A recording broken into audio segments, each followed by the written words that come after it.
Subscribe करें और bell दबाएं ताकि कोई खबर रह न जाए।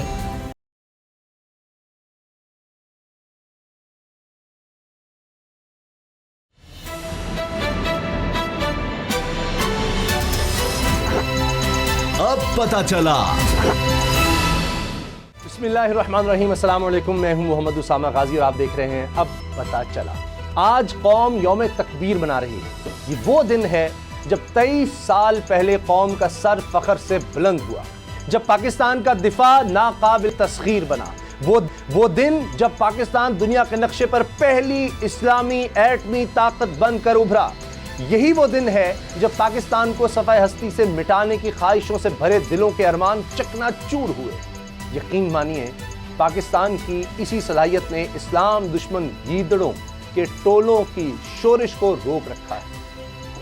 वरना भारतीय पार्लियामेंट पर हमला हो या मुंबई हमलों, समझौता एक्सप्रेस, उड़ी पुलवामा ड्रामों और सर्जिकल स्ट्राइक के नाटक, इसी यौम तकबीर ने एडवेंचर करने वाली बनिया सोच को खून के घूंट पीने और दांत पीसने पर मजबूर किया।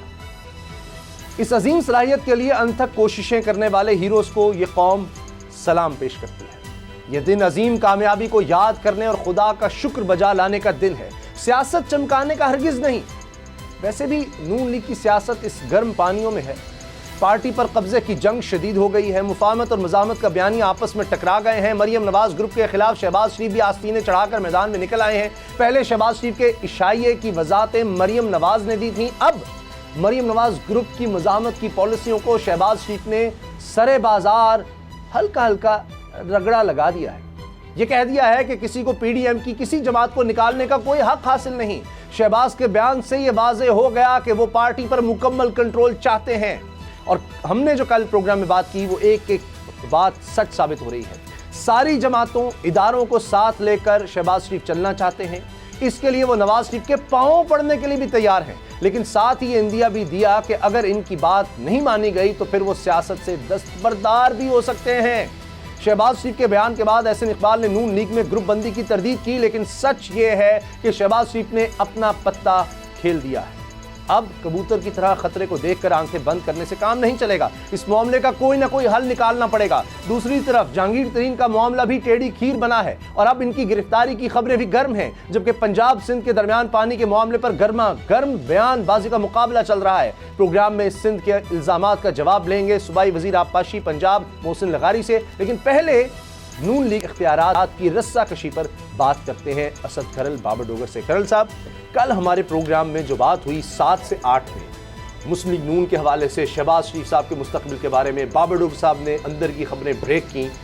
मैंने उसके बाद देखा तमाम बड़े बड़े प्रोग्राम्स जो हैं जनाब, उन सब पर वो प्राइम टाइम जितने भी चैनल्स में हैं, मेन स्टोरी वही बातें, वही सब। शहबाज शरीफ ने ये कर दिया, सियासत छोड़ देंगे, ये सारा कुछ होता रहा।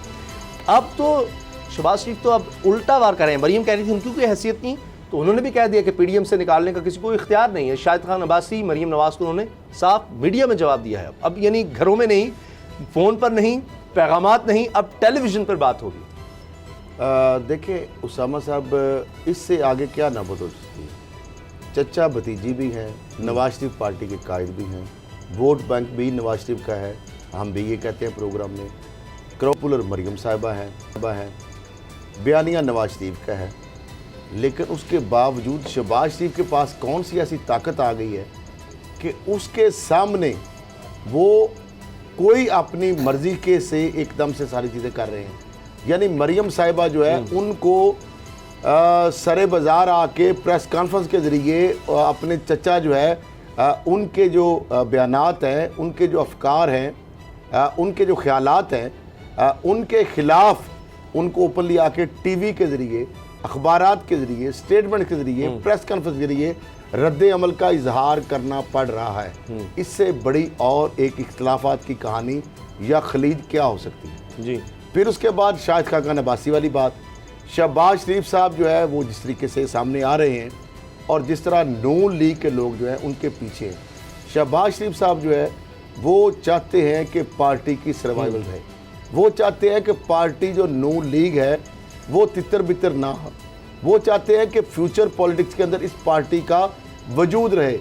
वो नहीं चाहते कि इस पार्टी का अंजाम भी MQM अल्ताफ पार्ट जैसा हो वो नहीं चाहते। मरियम साहबा जो है वो कभी नहीं चाहेंगी, नवाज शरीफ साहब कभी नहीं चाहेंगे, दूसरी तरफ की मैं बात कर रहा हूँ काउंटर, कि शहबाज शरीफ साहब को और ज़्यादा स्पेस दी जाए। वो तो पंजाब के अंदर भी अगर उनके पास कोई बस चलता, जिस तरह मरियम साहबा के जो दामाद है रहील गालबन मुनीर चौधरी जो है, आपको पता है ना बैनर लग रहे थे सीएम के हवाले से, फिर जुनेद सफदर जो है प्राइम मिनिस्टर के हवाले से, वो कैंडिडेट अपने आप को बरतानिया में दोस्त उनको मिस्टर पीएम कह के बुलाते हैं। वो मरियम साहिबा से आगे मामला चलेगा। तो मामला ये है कि जानशीनी मरियम साहिबा कितनी दफा बबांगे दोहल कह चुकी हैं कि जनाब मरियम साहिबा कह रही हैं कि नवाज शरीफ का जो बयानिया है वो बयानिया है जो मैं बताऊंगी। जी मैं उनकी जानशीन हूँ जी। मेरा बयानिया जो नवाज शरीफ का बयानिया जो होगा वो मैं जो बात करूंगी वो ही उनका बयानिया होगा, मेरी कही हुई बात। शहबाज शरीफ बज़ाहिर तो पार्टी के सदर हैं, लेकिन जो उनके साथ की जा रही है यानी इस तरह तो किसी दुश्मन के साथ भी नहीं की जाती। अच्छा ये बताएं, घर के साथ देखें नवाज शरीफ जो शहबाज शरीफ जब बात करते हैं कि वो डायलॉग की बात करते हैं, वो कंसेंसस की बात करते हैं, इमरान खान वो इमरानी मुआहदे की बात करते हैं, वो ये भी कहते हैं कि नवाज शरीफ जो इदारों के खिलाफ जो चौधरी निसार और उनकी बात है, और इस वजह नाराजगियां भी होती हैं कि इदारों से टकराव की पॉलिसी नहीं होनी चाहिए, इदारों के खिलाफ नहीं होना चाहिए, मफामत की सियासत होनी चाहिए। और वो कहते हैं जिस डॉक्टर साहब ने कहा पाँव भी पकड़ने पड़े थे मैं पढ़ूंगा। अच्छा अब मरियम साहब कहती है बयानिया नवाज शरीफ का चलेगा, हमारे साथ बात करो, हम आपके साथ बात करने को तैयार है। मामला ये है कि इसका मतलब ये है कि मरियम साहबा को कोई लिफ्ट नहीं करा रहा। अच्छा वो शोर मचा रही है, जिस तरह मैं कहा किसानी बल्ली खबर। अच्छा शहबाज शरीफ साहब, हाँ, भाई और भतीजी शहबाज शरीफ को लिफ्ट नहीं करा रहे, लेकिन दूसरी तरफ उनके लिए भी मसाइल हैं। बाबर डोगर साहब, कल जो आपकी खबरें थी वो ब्रेकिंग न्यूज़ थी और फिर हर तरफ वही बातें हुई हैं। आज कोई कहानी क्या है, आज उसके बाद क्या हुआ? कल की जो आपने बातें बताई वो तो खुलकर सामने आ गई। एक चैनल पर मरीम का मौक़िफ़ चल रहा है, एक तरफ शहबाज शरीफ साहब खुद बैठ के बता रहे हैं कि जनाब क्या बात हो रही है, क्या नहीं हो रही, मेरा क्या प्लान है। एक एक चीज़ पर दोनों इख्तलाफ, यानी चौधरी निसार पर अलग, वो कह रहे हैं किसी जमात को निकालने का हक़ ही नहीं, यानी पीपल्स पार्टी या ANP को किसी को निकालने का हक़ नहीं, और इसके साथ वो कह रहे हैं चौधरी निसार के हक़ में वो बोल रहे हैं, नए मुआहदे की वो बात कर रहे हैं। तो किसी जगह भी तो एक पेज पर नज़र नहीं आ रही। उसामा साहब, आज भी अगर आप देखें शाहिद खान अब्बासी जो हैं उन्होंने वो शहबाज शरीफ को जवाब दे दिया एक दफ़ा फिर, जो आज उन्होंने मीडिया में से बात की है, उन्होंने बड़ा क्लियरली कहा है कि जनाब जो भी बयानिए को तोड़ेगा उसकी PDM में कोई जगह नहीं।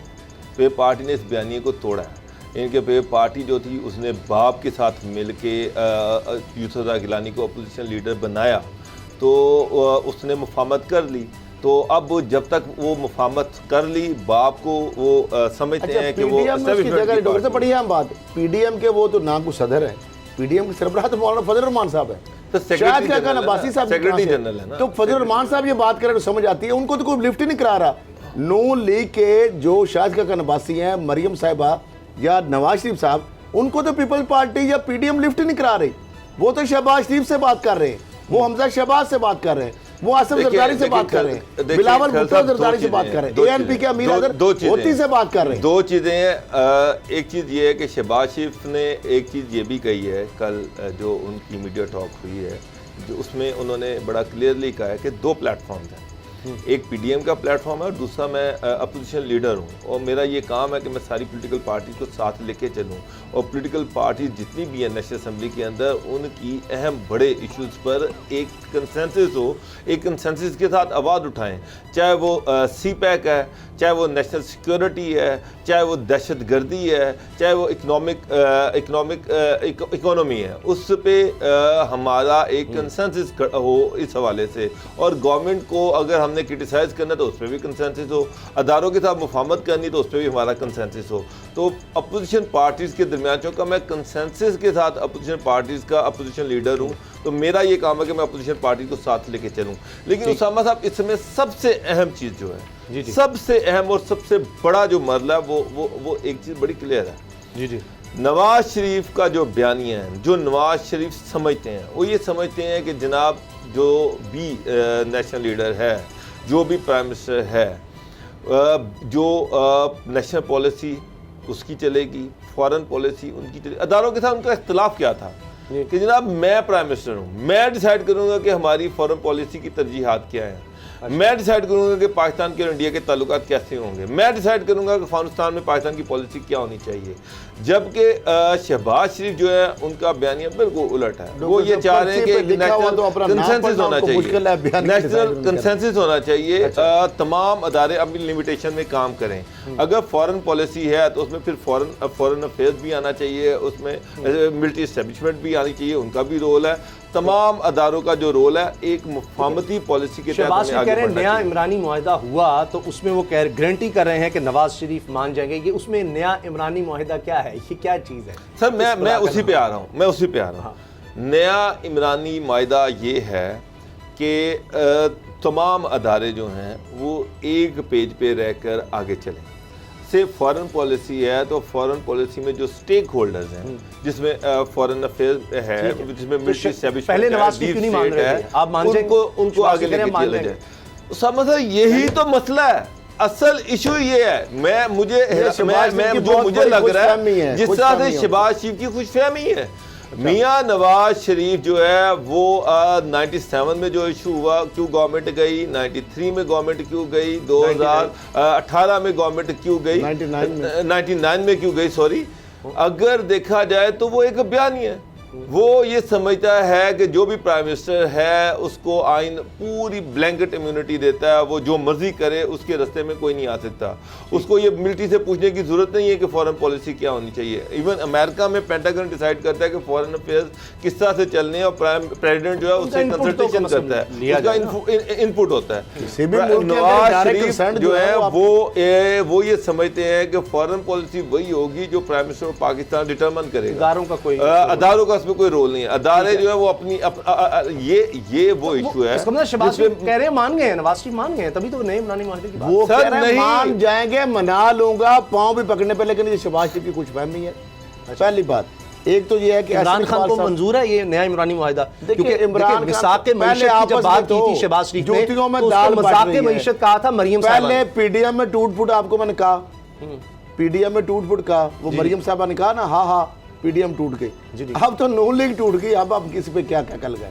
नहीं वो अब तो नून लीग के जिस तरह जूतियों में दाल बट रही है। अच्छा, यानी ऐसे नहीं कह रहे टूट गई है, क्या हो गया ये? नहीं तो क्या हो क्या रहा है, जूतियों में दाल ही बट रही है। लेकिन ऐसे इकबाल साहब ने कहा है, हाँ जी वो कह रहे हैं नवाज शरीफ की राय के बाद कोई दूसरी राय नहीं होती, बस नवाज शरीफ अल्लाह माफ करे कौन है, अब क्या लफ्ज़ उनकी राय का क्या आ रही है, रौला क्यों डाल रहे हैं? नहीं सर, किसी खाकान अब्बासी रौला डाल रहा है, कह दे वो किसी समझे किसी वली का, किसी पीर का, उससे भी बढ़कर जो है ना वो बयान है। वो तो शहबाज शरीफ खुद मैंने कहा, वो उन्होंने बात दोहरा दी। उन्होंने कहा जी मैं उनको कायदा है, मेरे बाप है, मेरे लिए बहुत मोहतरम है, मैं उनके आगे जो है सर झुकाऊंगा। और डोगर साहब ने कहा कि वो किनारा कशी कर लेंगे, सामने खड़े नहीं हो सकते, इनकी जरूरत भी नहीं है। तो फिर टूटेगी कैसे नवाज शरीफ की जो राय है उसके बाद किसी को मुझे ये बताएं कि शाहिद खाकान अब्बासी किस बात पे कर रहे हैं? मरियम साहबा नवाज शरीफ का बयान चले कि टूट करने की क्यों नौबत आती है?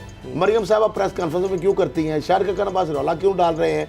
एहसन इकबाल की अब जो बात की है, उन्होंने कहा कि बयानिया नवाज शरीफ का चलेगा, धड़ेबंदी नहीं है।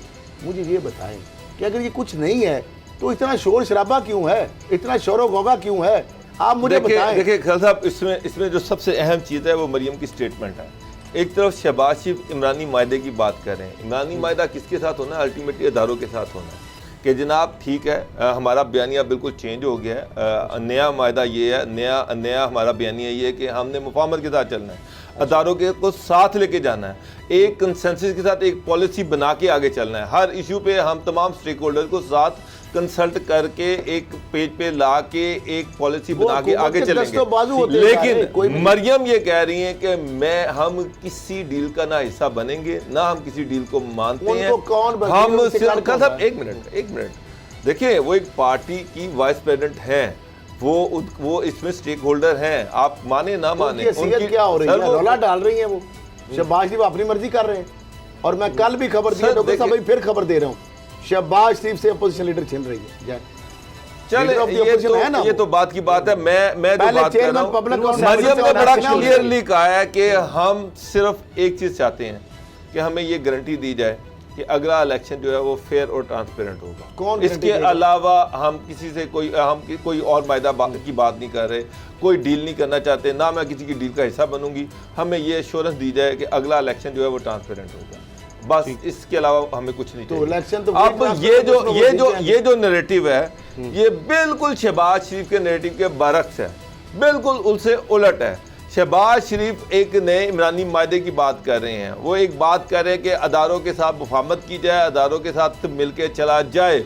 मरियम जो है वो बिल्कुल उससे उलट बात कर रही हैं, वो कह रही हैं कि अदारों के साथ किसी डील का हम हिस्सा नहीं बनेंगे, ये हमारी पॉलिसी है। हम सिर्फ और सिर्फ ये अश्योरेंस दी जाए कि ये इलेक्शन जो है ट्रांसपेरेंट होगा, उसके लिए वो सारे स्टेक होल्डर को तैयार नहीं है। वो इमरान खान तो कितनी दफा कह चुके आओ इलेक्शन रिफॉर्म करे, ना वो उस पे आते हैं। सर इलेक्शन रिफॉर्म नहीं, इलेक्शन रिफॉर्म की वो बात नहीं कर रही, वो कह रही है अदारे हमारे साथ बैठे, अदारों के साथ हमें गारंटी दें कि ये इलेक्शन जो है फेयर और इलेक्शन जिस तरह पहले अदारों से ये गारंटी लेना नहीं, इदारों से ये गारंटी दे रही जिस तरह मैं 80 से लेकर कंधों पे बिठा के लाए, वो गारंटी उनको कर चाहिए। वोट को इधर दो और इदारों से गारंटी मांग रही, कुछ शर्म नहीं आती उनको। जब 22 करोड़ अवाम के वोटों जीतना, अभी क्या उनको गारंटी नहीं मिली? 10 का इलेक्शन किसने जीता? अच्छा अब ये बताएं, कराची के अंदर आप देख लें, नौशहरा के अंदर देख लें, मुझे ये बताएं अभी और गारंटी क्या चाहिए उनको? इमरान खान की हुकूमत में नून लीग को अगर नशिस्तें मिल रही हैं तो उसके बाद भी किसी गारंटी अच्छा पॉइंट है, मगर इसके बाद भी किसी गारंटी की जरूरत है। इसका मतलब ये है फिर वही है गारंटी कि जिस तरह पहले होता था ठप्पा लगा दें और उनको सर्टिफिकेट दे दें तो फिर वोट को इज्जत। अच्छा शहबाज शरीफ साहब सियासत छोड़ देंगे फिर अब अगर उनकी नहीं चलेगी? वज़ाहिर तो यही लग रहा है। अब नवाज शरीफ साहब के हामी नून लीग के बहुत जो करीबी लोग हैं वो ये लिख रहे हैं कि अब नवाज शरीफ को फाइनली फैसला करना पड़ेगा, वरना शहबाज शरीफ को फैसला नवाज शरीफ ने किया हुआ है। नवाज शरीफ जो मर्जी हो जाए, मरियम साहिबा जो मर्जी हो जाए, अच्छा वो सारा पिंड मार जाए, शहबाज शरीफ को वज़ीर-ए-आज़म नहीं बनने देंगे। चले वो लतीफा सुना हो ना आपने? ठीक है फिर वो अगली बात है। फिर आपकी खबर है, ज्यादा तेजियां रही, आप उस पर कायम हैं? खबर दे रहा हूं, अगली खबर पर ज्यादा तेजियां रही तो इनसे लीडर ऑफ द अपोजिशन कह रहे हैं ना कि मैं लीडर ऑफ द अपोजिशन हूं, इसलिए मैं सारे अपोजिशन को क्रिटिसाइज कर रहा हूं। लिहाजा वो शायद खकरबाजी कोई भी बन सकता है। सर मैं आपको खबर दे रहा हूं, शहबाज शरीफ से अपोजिशन लीडरशिप भी छिन सकती है। तो फिर वो आप वाली बात बाबर साहब, वो सियासत से किनारा कशी वो खुद ही हो जाएगा। देखिए उसामा साहब, शहबाज शरीफ ने सारी कौम के सामने उन्होंने अपना बयानिया रख दिया। बिल्कुल, अगर नून लीग उनके बयानी से इत्तेफाक नहीं करती और जो मरियम नवाज और नवाज शरीफ ये कहते हैं कि जी नहीं ये बयानिया नहीं चल सकता, बयानिया वही होगा जो नवाज शरीफ का बयानिया कि अदारों को दबाव में डालो। जो मरियम ने कल बात की है, उन्होंने कहा कि हम शहबाज शरीफ ने मुफाहमत है, शहबाज शरीफ को क्या मिला? जेलों में चले गए, मैंने अदारों पे प्रेशर डाला, हमने अदारों पे प्रेशर डाला, उसकी वजह से अदारे पीछे हटे, उसकी वजह से हमें इलेक्शन में फतवात मिली। तो वो तो इस बयानी से पीछे हटने को तैयार नहीं है और ये समझ नहीं है कि जो भी अचीवमेंट्स आ रही हैं वो इस बयानी की वजह से आ रही है और शहबाज शरीफ की मुफाहमत की पॉलिसी नहीं चल सकती। अगर शहबाज, इसका मतलब ये है कि मरियम शहबाज शरीफ को सियासत में स्पेस देने को तैयार नहीं है। अगर शहबाज शरीफ को स्पेस नहीं मिलती तो इलेक्शन से सियासत से विड्रॉ कर जाएंगे। तो फिर इसके अलावा उनके पास दूसरा ऑप्शन नहीं है। शहबाज शरीफ के अलावा अपोजिशन लीडर मान लेगी पीपल्स पार्टी किसी और को, नून लीग की तरफ से कोई भी सर ना भी माने तो मेरा मतलब ये है कि अब ये तो नहीं होगा कि पीटीआई के आधे बंदे आगे, नून लीग के पास सिंगल मेजॉरिटी है, अपोजिशन लीडर उन्हीं का होगा। कर्नल साहब आप ऐसे ही कल लेट नहीं हुए, आप फिर अगर दफ्तर कहीं जाते हैं तो कोई खबर लेकर आते हैं। वो शहजाद अकबर साहब की आपने तस्वीरें भी निकाल ली थी तो वो तो फिर काम कर गए हैं। वो तो जहांगीर तरीन साहब के हवाले से अब सारे खबरें छप रही हैं कि जी वो तो गिरफ्तारी की तैयारी है और शहजाद अकबर साहब वहाँ जाकर कहे हैं डॉक्टर रिजवान को कि तुमने पीछे नहीं हटना और किसी तरह का दबाव कबूल नहीं करना, ये वज़ीर-ए-आज़म का पैगाम है और पूरी गिरफ्तारी की तैयारी करो और उसके लिए वर्किंग पेपर जो है वो मुकम्मल रखो। 31 को गालिबन पेशी है जहांगीर तरीन साहब की और अगर वो ज़मानत खारिज होती है या एक्सटेंड नहीं होती तो गिरफ्तारी, ये खबरें आ रही हैं। ये तो वो चीज़ है कि जो नोश्ता दीवार है उसामा साहब, जो बंदा बेल अप्लाई करता है ना वो खुश इसलिए होता है, पुलिस वाले जिसको फंसाना होता है ना वो कहते हैं आप बेल अप्लाई कर लें, आप इंटरम बेल ले लें, क्योंकि जब बेल बंदा लेता है ना वो फंस जाता है, गोरख धंधा है। जब वो अदालत में नहीं जाएगा तो बेल कैंसिल हो जाएगी, अदालत में जाएगा तो बेल कैंसिल होगी तो पकड़ा जाएगा। ये आम बंदा खुशफहमी का शिकार हो जाता है मुलजम कि मेरी फेवर की गई है, लेकिन अल्टीमेटली उसको एक जाल में फंसा दिया जाता है। जिस बंदे को बेगुनाह पुलिस ने या FIR या नायब ने करना हो ना उसको बेल का मशवरा नहीं दिया जाता, उसको पहले ही एग्जामिनेट किया जाता है, ना चलान ना जमानतें। अब मुझे ये बताएं जहांगीर तरीन के अलावा कितने और मुकदमात हैं डोगर साहब? तकरीबन 11 या 18 मुकदमात हैं जो FIR सारी शुगर मिले सारे 11 या 18 मुकदमात हैं और उसमें दर्जनों मुल्ज़िम हैं, खानदान सारे 36 या 22 मिले हैं, पर 36 के करीब वो उनके ग्रुप है और आगे वो मुकदमात है 18 या 11 कराची में भी, सिंध में भी हुए और लाहौर में भी हुए। कितने लोग जमानतों पे? सर सिर्फ जहांगीर तरीन के मुझे पता है, और उनके बाकी साहबजादे। नोटिस पर हैं और उनके साहबजादे हैं, बाकियों के ऊपर बेटियां यही हैं, दामाद मुकदमे हैं। बाकियों के ऊपर यही मुकदमे, यही FIA, जी तो जमानतों पे कौन है?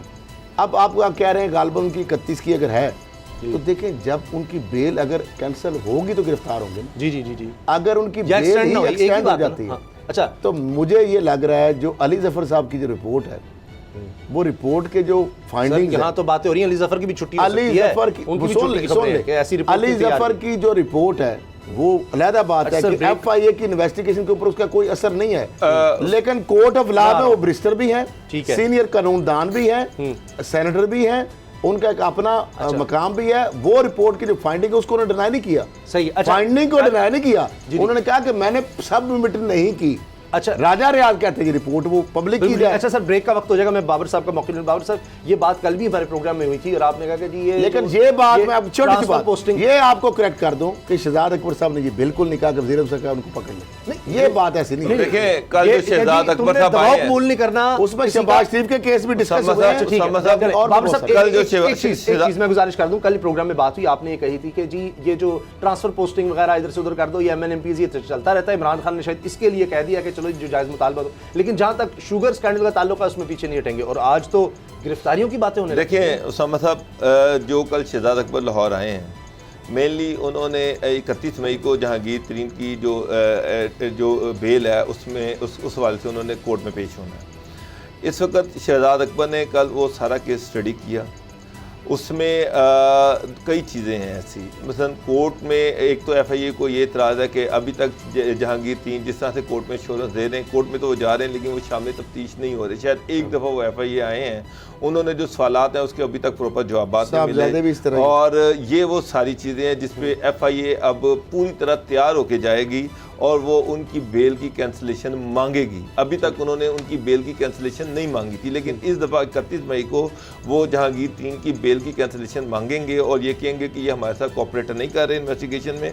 इन्वेस्टिगेशन को आगे बढ़ाने के लिए इनका अरेस्ट होना बड़ा ज़रूरी है और वो उनको रिमांड मांगेंगे कि जी इनको ना हमें रिमांड पर दें, और जो इसमें जो थोड़े बहुत लूप होल थे वो दूर किए गए हैं। शहजाद अकबर साहब जो कि प्रोसिक्यूटर भी रहे नैब के अंदर, उनका ये भी एक्सपीरियंस है ना। एक तरफ तो स्टेट मिनिस्टर फॉर इंटीरियर है, मशीर अकाउंटेबिलिटी अच्छा, है, मुझे ये बता दें। चेयरमैन एसेट रिकवरी यूनिट है। उन्होंने बेसिकली एक जो प्रोसिक्यूशन होती है ना उसके हवाले से एक्सपर्टी FIA की तो नहीं है। जो डोगर साहब ने बात की है लूप होल के क्या क्या वो चीजें हैं, पॉइंट्स रेज किए जा सकते हैं अदालत के सामने जिससे FIA केस मजबूत हो।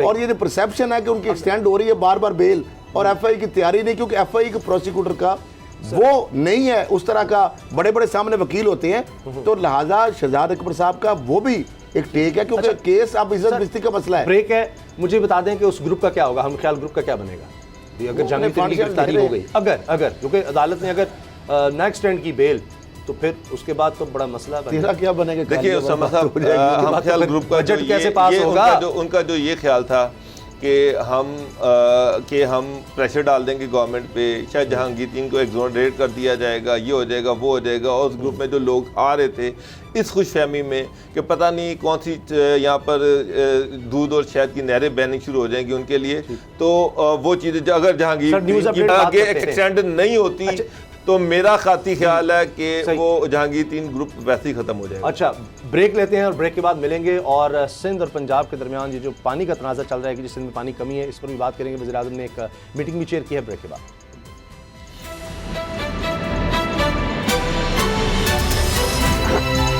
अब पता चला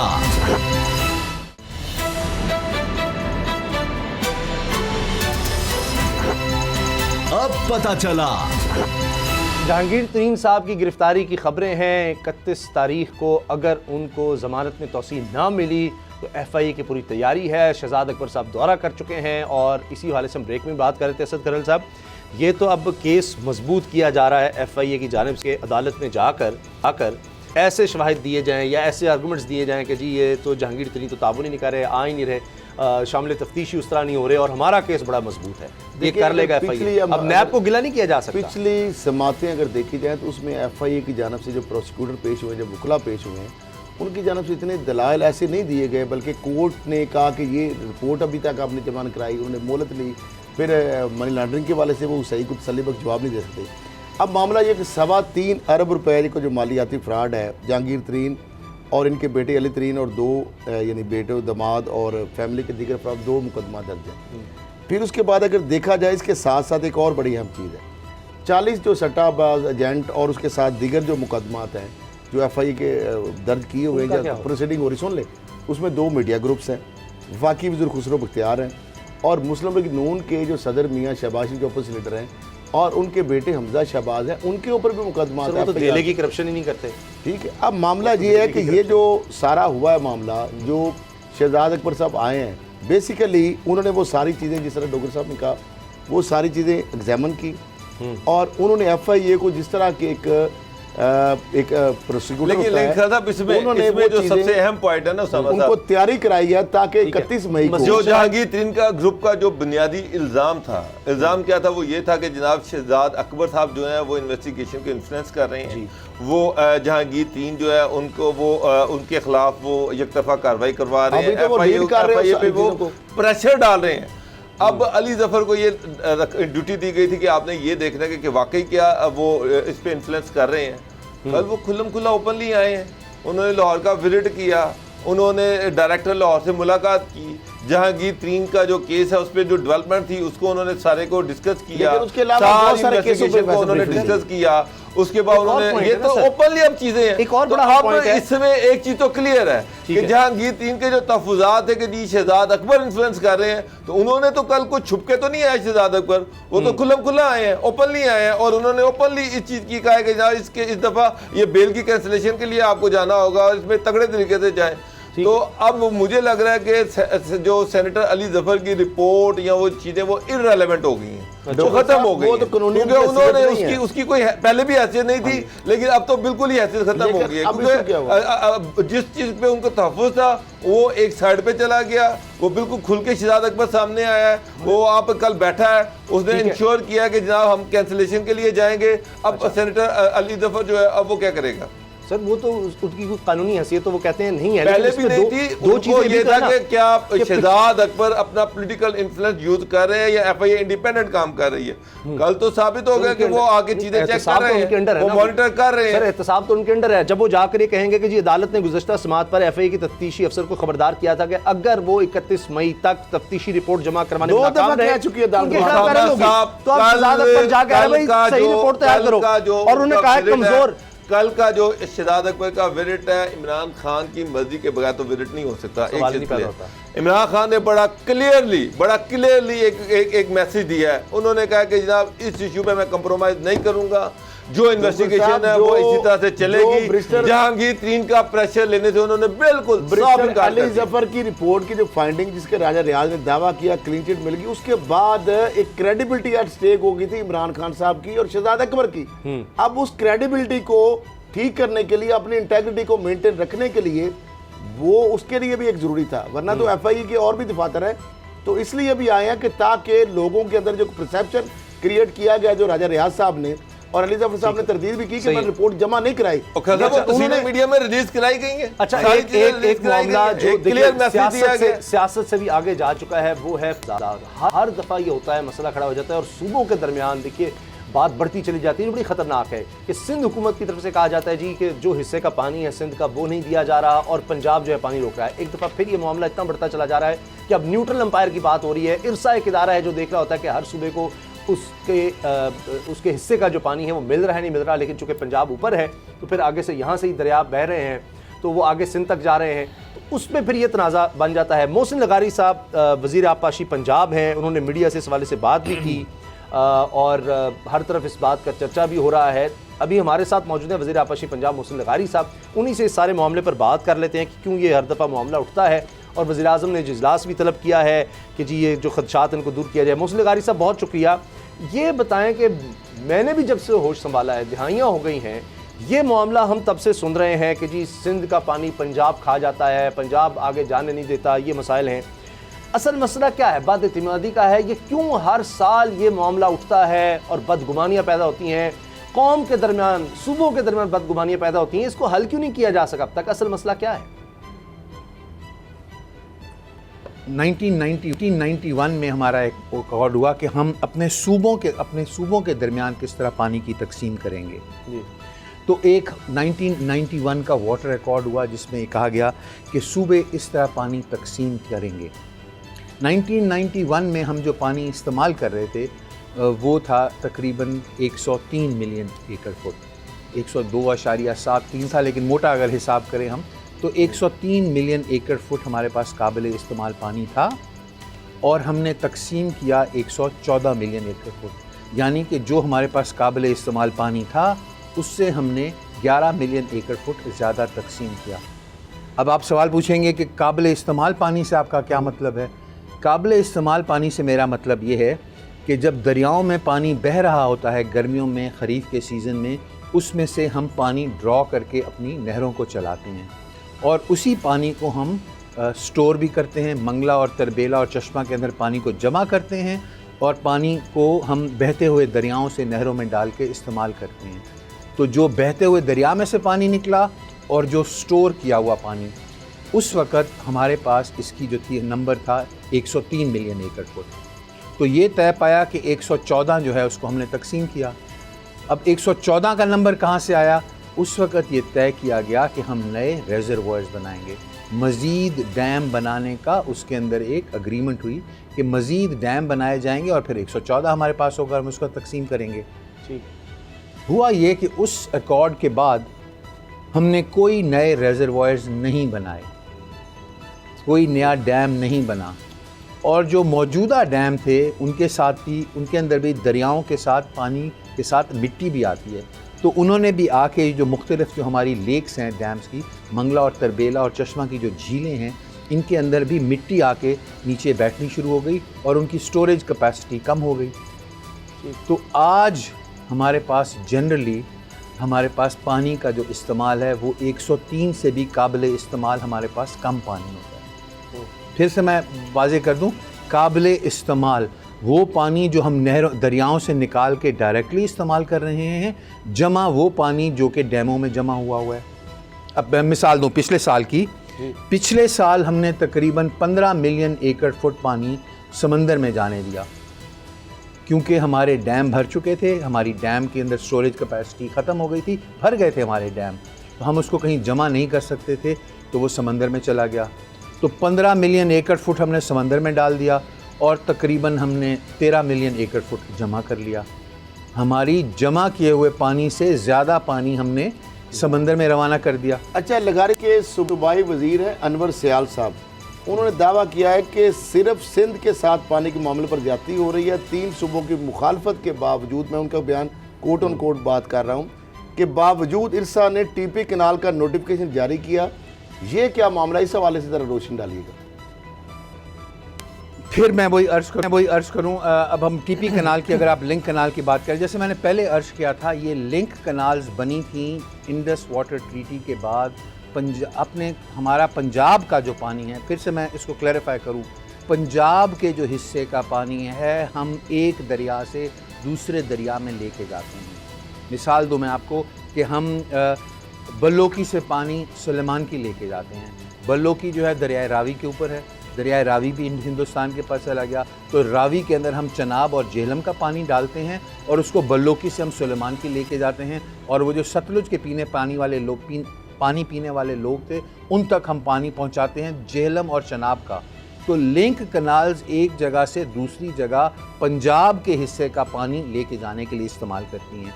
इसी तरह जो तौसा पंजनद लिंक कनाल है, वो पंजाब के हिस्से का पानी जो कि हमारा मुख्तस किया हुआ पानी है, उसको तौसा के मकाम से डिज़ाइन हुई है कि उसने लेके जाना है पंजनद के ऊपर। और पंजनद के अंदर जो रहीम यार ख़ान की नहरें हैं, अब्बासिया कनाल, अब्बासिया लिंक कनाल और पंजनद कनाल, उनको उसने जाके पानी देना है और वहाँ के लोगों को पानी देना है। दरियाए सिंध के अंदर से पंजाब के हिस्से का, मैं बार बार वाजे करूँ, अच्छा हमारे साहब, ये आप जो टिप बात कह रहे हैं कि इरसा ने उसका जो नोटिफिकेशन किया, आप बता रहे हैं कि जी इसलिए किया कि किस तरह से ये सारी कनाल जो है वो दूसरे दरियाओं को, ये दरिया कनाल को चार्ज करती हैं। लेकिन वज़ीर आला सिंध मुराद अली शाह ने भी आज स्टेटमेंट दी, उसके बाद अनवर सियाल जो है वो भी ये स्टेटमेंट दे रहे हैं। वो तो ये कह रहे हैं कि पंजाब हमारा पानी चोरी कर रहा है, पंजाब सिंध के हिस्से का पानी निकाल कर अपनी ज़मीनों को सिराब कर रहा है। वो तो डायरेक्ट पंजाब पे इल्ज़ाम लगा रहे हैं। बात ये नहीं कि टीपी का नोटिफिकेशन क्यों जारी किया, ये किया या वो किया, या हम ये एक दूसरे के जो पानी की डेफिशिएंसी उसको पूरा करने के लिए ये सारा सिस्टम चला रहे हैं। वो ये कह रहे हैं कि पंजाब हमारा पानी चोरी कर रहा है। इसमें कितनी हकीकत है? मेरा फिर से जवाब होगा मेहरबानी करके हकायक के साथ हम बात करें, आदाद व शुमार के साथ और कानून के मुताबिक हम बात करें। अभी मैंने अपने साथ इसीलिए ये वाटर रिकॉर्ड रखा हुआ है ताकि मैंने कहा कि मैं जब उसको पढ़ूं तो उसमें कोई कमी बेशी ना हो जाए। 1991 का वाटर रिकॉर्ड कहता है the provinces will have the freedom within their allocation to modify system wise and period wise uses, यानी सूबों को अपने हिस्से के पानी का इस्तेमाल का आज़ादी है कि वो उसको कैसे इस्तेमाल करेंगे। दरियाए सिंध के अंदर जो पंजाब का हिस्सा है उस हिस्से के साथ हम तौसा पंजद लिंक कनाल से पानी ले जाके रंगपुर कनाल जो है, लोअर रंगपुर कनाल एक इलाका है जो कि तौसा पंजद लिंक कनाल से निकलता है, उसको पानी कहीं और से देने का कोई इंतज़ाम नहीं है। तो उन लोगों के लिए, उन 1.25 से 1.5 लाख एकड़ के जो वहाँ पे काश्तकार हैं, उनके लिए पानी पहुँचाने के लिए हम अपने पानी का मुख्तलिफ़ नहरों से अपना हिस्सा कम करके उनको अपने हिस्से का पानी अपने भाइयों को वहाँ पे पहुँचा रहे हैं। इस पे किसी को क्यों एतराज़ हो? हमने आज तक नहीं एतराज़ किया और ना हमारा ये एतराज़ बनता है कि सिंध वाले भाई अपने पानी की तकसीम कैसे करें। अपने पानी की तकसीम वो करें, हमें हमारे पानी की तकसीम करने दें। ये मेरी समझ से तो बाहर है कि वो हमारे अंदरूनी सब हमारे साथ रहे, क्योंकि बहुत सारे जिस तरह पंजाब का 9% पानी ज़्यादा था नहरों का, तो सिंध का 27%। ये डाटा कहाँ से आ रहा है? क्योंकि इसी से इख्तिलाफात जन्म लेते हैं। ब्रेक के बाद बात करते हैं।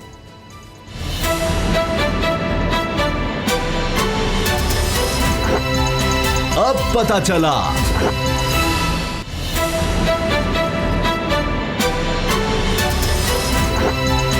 अब पता चला। वज़ीर आबपाशी पंजाब मोहसिन लगारी साहब हमारे साथ हैं। बात हो रही है पानी की तकसीम की। सिंध हुकूमत इल्ज़ाम लगा रही है कि जी पंजाब हुकूमत या पंजाब या वफाकी हुकूमत ये रोक रही है, जनाब हमारा पानी कम दिया जा रहा है। इसी बारे में बात कर रहे हैं। मोहसिन लगारी साहब, जिस तरह बात हो रही थी, आप कह रहे हैं कि जी सब कुछ डॉक्यूमेंटेड है, 1991 का रिकॉर्ड है, उसके मुताबिक सब कुछ हो रहा है। लेकिन ये जो फिगर्स होते हैं, जिस तरह से आपने कहा कि जी पंजाब की नहरों में 9% और सिंध की नहरों से 27% पानी ज़ाया होता है, ये डाटा कहाँ से आता है? तमाम सूबे जो हैं अपने पानी की जो है इखराज और उसका इस्तेमाल और जितना पानी उनके पास आया और कितना पानी उनसे वहाँ गया वो रिपोर्ट करते हैं। हमारा जो नहरी निज़ाम है या हमारा जो दरियाई निज़ाम है, इसके 2 ब्रांचेस हैं। एक है मंगला ब्रांच और एक है तरबेला ब्रांच। तरबेला ब्रांच में दरियाए सिंध आता है और मंगला ब्रांच में जेहलम और चनाब का इलाका आता है। जेहलम और चनाब वाला जो हमारा हिस्सा है उसके अंदर हमारे लॉसेस जो हैं वो 8% हैं। लॉसेस वो हैं जो पानी ज़मीन में चला गया सीपेज के तहत और जो पानी इवेपोरेट करके बुखारात बन के उड़ गया। तो 8% पानी जो है वो हमारे नहरी निज़ाम का जो ये कन्वेंस वाला सिस्टम है, दरिया और लिंक कनाल, इनके अंदर हमारा 8% जेहलम और चनाब वाले कमांड एरिया के अंदर जाता है। दूसरा हमारा कमांड एरिया, दूसरी हमारी ब्रांच जो है वो है दरियाए सिंध वाली ब्रांच। दरियाए सिंध का पानी पंजाब के अंदर चश्मा के मकाम पे आता है और उसके बाद ये तौसा के मकाम से निकलता है। हम जो आदाद व शुमार इरसा के साथ शेयर कर रहे हैं, सबके साथ शेयर कर रहे हैं, हम ये शेयर कर रहे हैं कि जितना पानी पंजाब के अंदर एंटर हुआ उसके अंदर 2% मज़ीद इजाफ़ा हो गया। आप हैरान होंगे कि 2% इजाफ़ा कैसे हो गया? कि आपके यहाँ सीपेज नहीं होती, ज़मीन में पानी नहीं जाता? कि आपके यहाँ बुखारात बन के पानी इवेपोरेट नहीं करता? बिल्कुल करता है। लेकिन वहाँ पे फिर हमारे साथ कोहे सुलेमान की रेंज के अंदर बारिशें जब होती हैं तो पहाड़ी नाले आके ऐड ऑन करते हैं पानी के अंदर। तो हमने जो है अपना हकायक वाला सच्चे जो नंबर थे वो हमने सामने रखे हैं। हमारे इसमें 2% इजाफ़ा हो गया पानी का। इसी तरह अगर हम तौसा से नीचे जाएं उसके बाद भी मज़ीद इजाफा होता है, क्योंकि ये जो कोई सुलेमान के हिल टॉरेंट्स हैं वो दरियाए सिंध के अंदर बाद में भी आके ऐड करते हैं। इसी तरह सिंध के अंदर जो बारिशें होती हैं और उनके जो पहाड़ी नाले होते हैं वो भी दरिया के अंदर ऐड करते हैं। लेकिन हमारे सिंध वाले भाई ये कहते हैं कि उनका 39% पानी जो है वो या ज़मीन में चला गया है या इवेपोरेट कर गया है। तो ये नंबर आपस में कुछ ज़रा लॉजिक नहीं बनाते। हमारा ये मुतालबा है कि जिन मकामात पे पंजाब में पानी दाखिल होता है वहाँ पे मॉनिटर बैठें, जिन मकामात पे पंजाब से पानी निकलता है वहाँ मॉनिटर बैठें, जिस मकाम पे सिंध में पानी एंटर करता है वहाँ पे मॉनिटर बैठे, और जहाँ सिंध से बाहर पानी निकलता है वहाँ मॉनिटर बैठे। तो फिर ये जो डेटा है ये रिलायबल डेटा। आप बात कर रहे हैं मोहसिन साहब, आप बात के मॉनिटर बैठे, वफाक में आपकी गवर्नमेंट है, पंजाब में आपकी गवर्नमेंट है, फेडरल गवर्नमेंट ने इमरान खान साहब जो है उन्होंने शायद एक आधी मीटिंग भी की है, तो वहाँ पर आप इंडिपेंडेंट मॉनिटरिंग बिठा दें। इमरान खान साहब फैसला करें कि ठीक है ना, इंडिपेंडेंट मॉनिटरिंग जो है वो होगी, कोई एक बंदा जिसका ना ताल्लुक सिंध से हो ना पंजाब से, उसको लाके वहाँ पर बिठाएं और वो मॉनिटर करता रहे। इसमें मसला क्या है, इसमें इशू क्या है? बाबर, कल एक मीटिंग हुई थी जिसमें प्राइम मिनिस्टर साहब ने बुलाया था।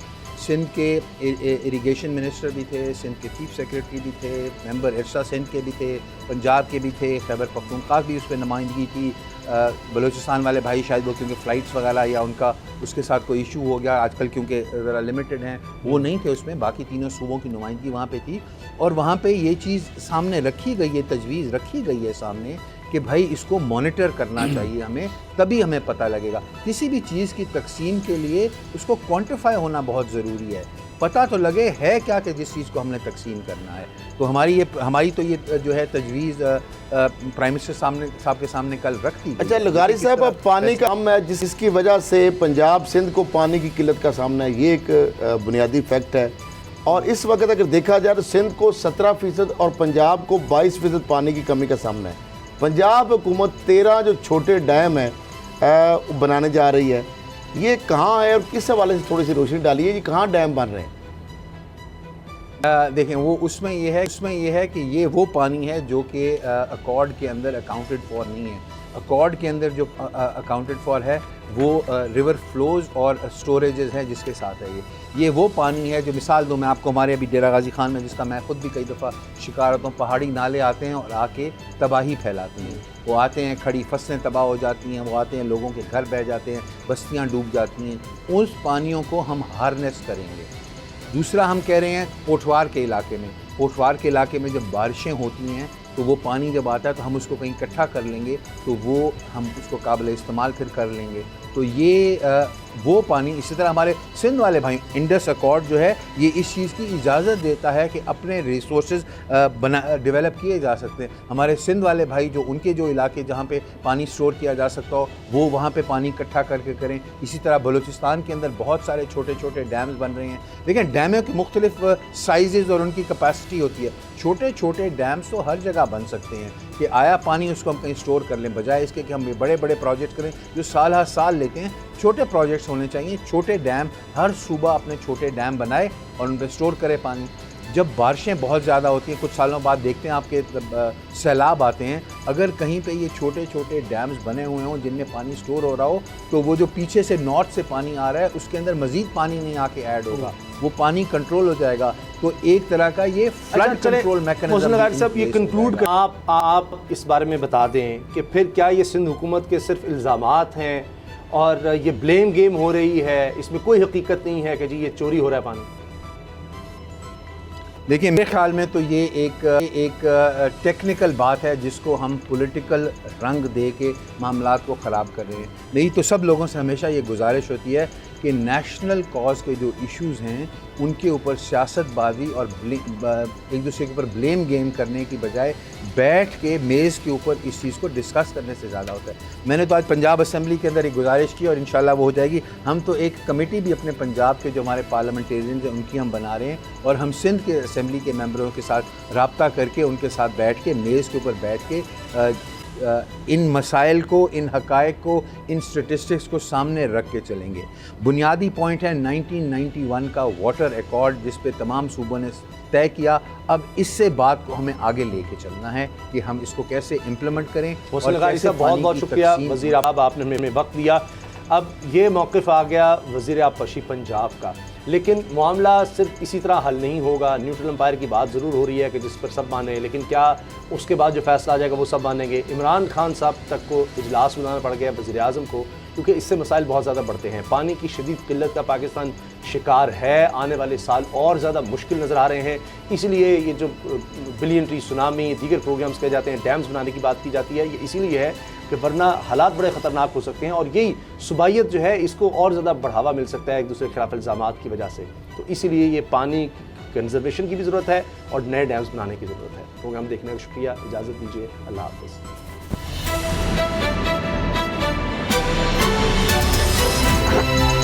अब पता चला। सब्सक्राइब करें और बेल दबाएं ताकि कोई खबर रह न जाए।